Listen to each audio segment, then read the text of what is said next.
Hi, everyone. This is acyuta-bhava from Nightlight Astrology. It is Sunday, March 1st, and today I'm talking a little bit about questions that you ask your astrologer, specifically, should I questions.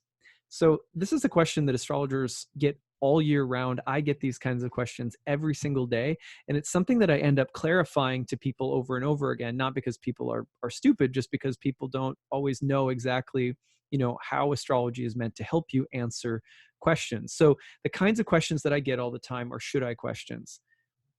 Probably at least 1,000 a year, right? Should I do this or that? Or should I do this? Or whatever the case might be. Um, should I take this job? Or should I invest in this van and go cross country, living nomadic for the next year? Like people ask all sorts of things. So when a person asks a should I question, there's a really important kind of response that we have to give typically as astrologers to help people ask or phrase the question in the right way so that they can get the most benefit out of what astrology has to offer. So it works like this. I'll give you an example from my horary practice. Someone recently asked the question, should I leave my marriage? Now, this question was being asked in all earnestness. There was not again, I'm gonna sound like I'm about to criticize the questioner, but it is something that happens all the time. So I don't mean any offense by this to my client or anything like that. The problem with a question like this is simple. Imagine that you are going into an ancient temple, and in the middle of the temple is an enlightened sage, and he's sitting there in the middle of the room, or she's sitting there in the middle of the room. You go up to her and you're like, hey, look, I want to know if I should get out of my marriage. Could you tell me? Now, in your imagination of what an enlightened, fully enlightened being sitting there is going to, how are they going to respond? Do you think that an enlightened being would say, yes, get out of your marriage? Or do you think if you went up and you said, should I get out of my marriage? I've come to see you, this enlightened being. Should I get out? No, you should not get out. Right? No, none of us really think that that's how an enlightened sage would answer. Probably the enlightened sage would sit there and look at us and go, I'm not going to answer that question, or would just give you a look like, ask a different question. But why? Because the enlightened sage, generally speaking, wants us to be enlightened, right? Wants us, just if they are self-illuminated, and that is a possibility for us too, and that would be the greatest possibility for any of us, would to be self-illuminated. For example, in the Bhagavad Gita, Krishna specifically says to Arjuna, for those who are devoted to me with love, I illuminate their heart, illuminate their mind, from within, I illuminate them, and I give them the knowledge that they need to come to me. So similarly, when we embark on a path of self-inquiry and self-development, the goal is to be able to have that knowledge intuitively within us. Now, it's not bad to ask for help. It's not bad or a sin or something to phone a friend, right? But what kind of information do we need from our phone a friend, or our sage sitting in the middle of the temple? We need the kind of information that can help us arrive at the conclusion that is true, the right, good, just, beautiful, enlightened decision. It's not always easy to make that decision, especially when it comes to just super materialistic things. But as we strive to live a life that is more and more devoted to our divine source, awakening the soul within and connecting to our divine source, we are progressively trying to, as we seek, as we knock, the door will be open, and that illumination comes from within. So we shouldn't ask should I questions, right? Without qualifying them. Now, for example, this could be really mundane. You might want to say, should I buy this car? The question you're really asking is not, should I buy this car? Give me the information as the horary astrologer, for example, about what you want to know that would make you say yes or say no. For example, you're like, well, maybe the price is too high, or maybe there's something defective with the car. Excuse me. Maybe there's a problem with the car. Can you see that? So when you ask for specific information and you say, I want to know if the car is functioning properly. I want to know if the price is too high. Then what you're doing is you're using cosmic intelligence to help you fine-tune your own inner knowing, your own knowledge, and then you make a choice from that space. That's what the enlightened sage wants to give you. That is what kind of information the astrologer is a humble servant of. We are not the sage. We are not the oracle sitting in the center of the temple. We are the one who reads the intelligence sitting at the center of the temple. We're the one who reads the divine messages in the stars, which is how the Babylonians and so many ancient cultures understood the stars and planets. They understood it as a script, as a heavenly language, as a heavenly writing. So we're interpreting that, often very imperfectly, but we are interpreting that and giving you the information. Don't ask the enlightened sage what to do. Ask the enlightened sage for information that can help you make the right decision. The reason that that's permitted is because if you start thinking about the kind of information that you need, right, to make a decision, you're already actively participating in the decision in a way that is really nice. And then by gaining the clarity of what the cosmos has to say about that stuff, you get to see the specifics or details of the question in a way that illuminates you from within and helps you make that decision. Suddenly, it's not just, okay, good, no problems with car, we'll buy.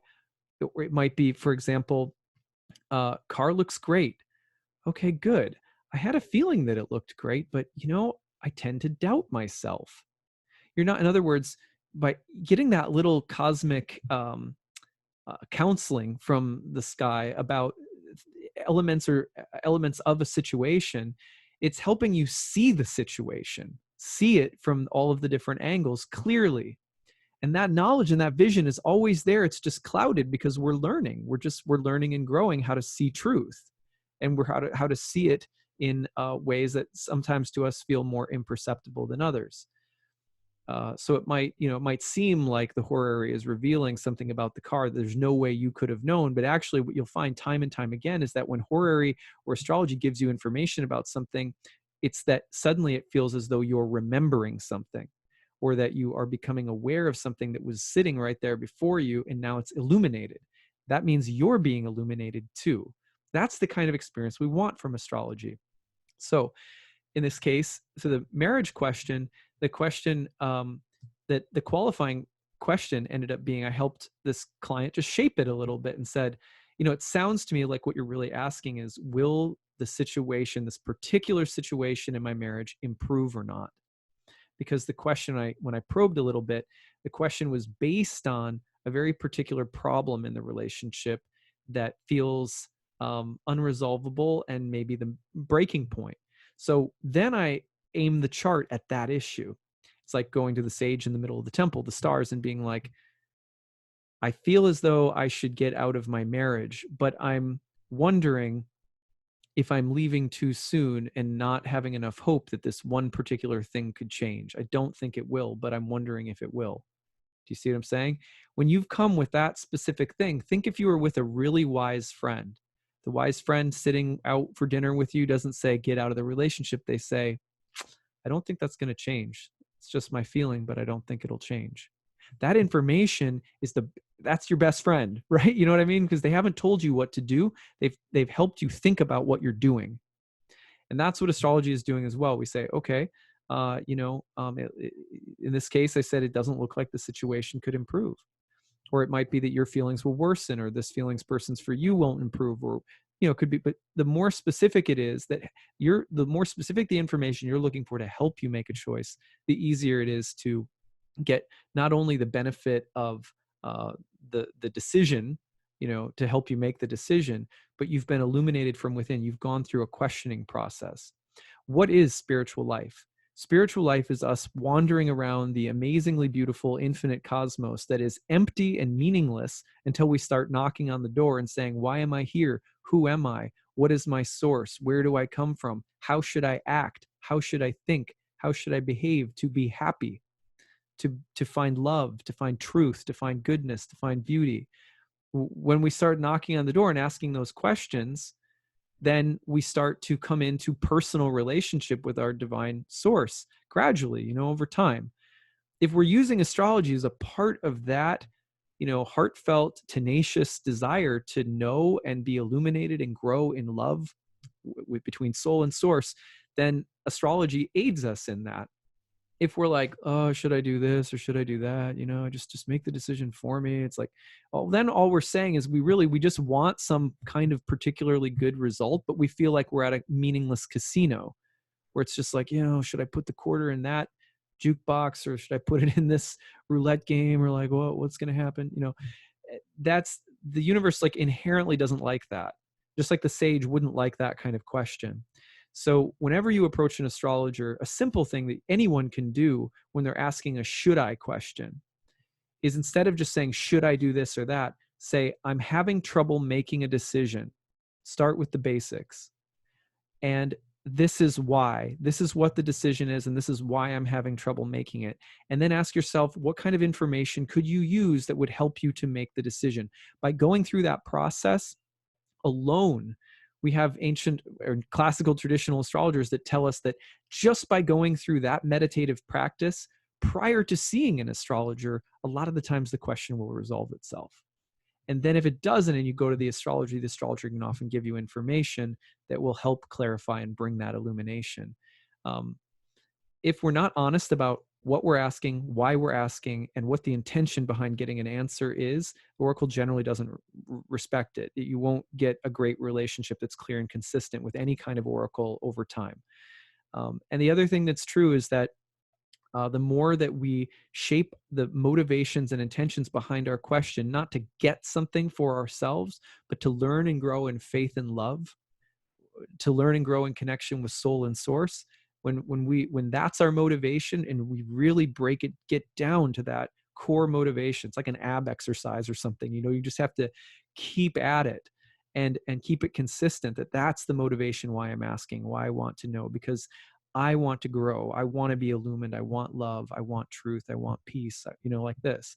And any information that could help me make a decision, make progressive steps in learning and growing in that way, that's why I'm asking. That's what I want.